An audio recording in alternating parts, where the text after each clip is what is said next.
This dictation is 80 words per minute. Please like, share, and subscribe. Ready. The Planning Commission has made various estimates about our resources, and they are based on a great deal of thinking and calculation. Nevertheless, they depend on so many uncertain factors. A person who is more optimistically inclined may make a better estimate, better in the sense of more hopeful estimate, while a pessimist may make a less hopeful estimate. Nobody can challenge it. For my part, I have an invincible feeling that in the final analysis, the resources of India are considerable in our people's capacity, ability, and energy, and the question arises how to reach them and how to tap them to the best advantage. I think this can be done by the realization by the people themselves that it is worthwhile doing so by their full cooperation and the like. It can never be done by government decree or by an order from above. Therefore, it becomes important that our people should realize and understand fully what this process of planning is.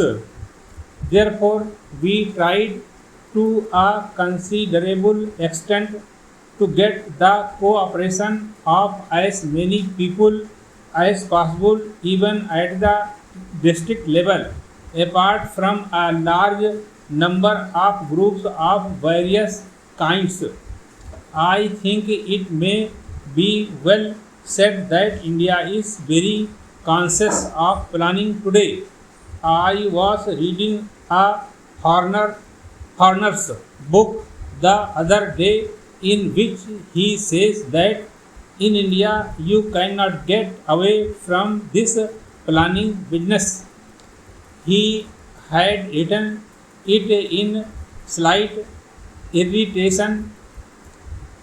Whatever you talk about, somehow they lead you to the question of planning as though everything depended on planning everywhere.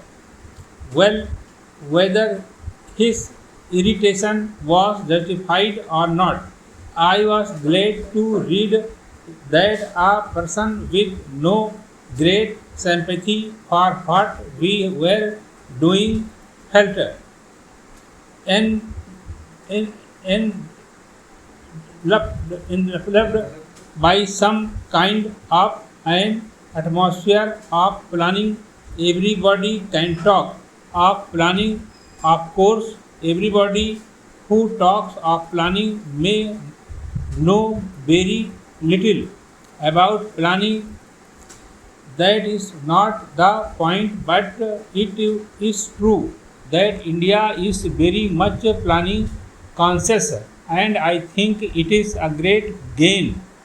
When I say planning conscious, I mean, of course, planning conscious in the democratic structure that we possess.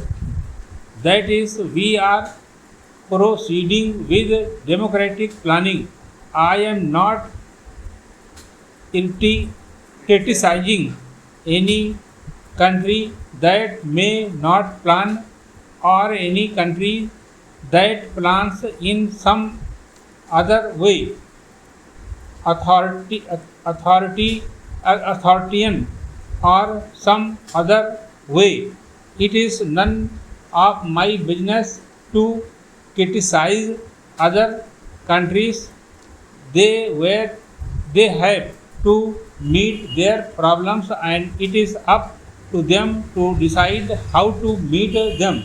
They can judge their own people, but so far as we are concerned in this country, people believed that we should endeavor to plan by the democratic method. Planning in a small way has often been done and is often done elsewhere. Planning in a really big way has thus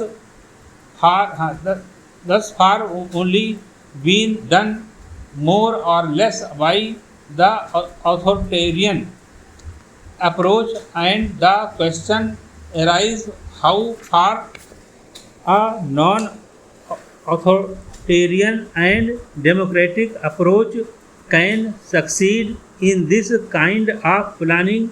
I believe it can, and not only that, I believe it can ultimately succeed better, not perhaps in yielding such a great result quickly, but in laying a surer foundation and more effective foundation, not only for planned growth but for the type of society which we wish to develop in this country. Para. Now we talk about the future in terms of socialist pattern of society, and that can be interpreted in a variety of ways. I would beg this House to try to consider these great problems without using as far as possible words which have an emotional connotation, because then it becomes a little difficult for us to argue about the real thing. We want a society in this country where there is equality, where there is social cohesion, where there are no firm classes separated from each other, and where there is opportunity for every single individual. Naturally, how far an individual takes advantage of that opportunity depends a great deal on that individual, on his physical or mental or spiritual or whatever it is make up, because everybody is not alike. It is obvious that everybody is not either mentally or physically alike, but we should always ensure the same measure of opportunity to everyone. Now, it is not enough to say that we shall ensure the same measure of opportunity if the measure of opportunity is so low that there is practically no opportunity.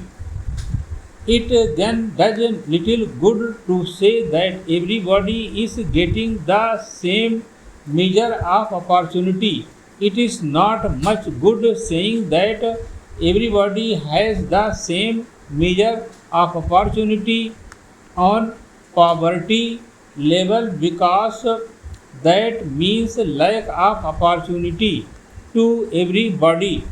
Therefore, in order to give that opportunity, we have to have something to give. That is to say, we have to get out of poverty and lack of opportunity, we have to produce wealth, because only out of that can we produce the things that are necessary for people to have that opportunity we crave for. So it comes round to our producing the things that we require. When we use the word wealth, of course, there is no significance except in regard to the physical thing that we require, whatever we may require, whether it is food or clothing or housing or hundreds and thousands of other things that are necessary. Education, health, and all that are the things that we require and that we want to place before everyone. How do we do that? Para. There was considerable argument about a year ago about what was called physical planning and financial planning, as if there was an inherent contradiction between the two.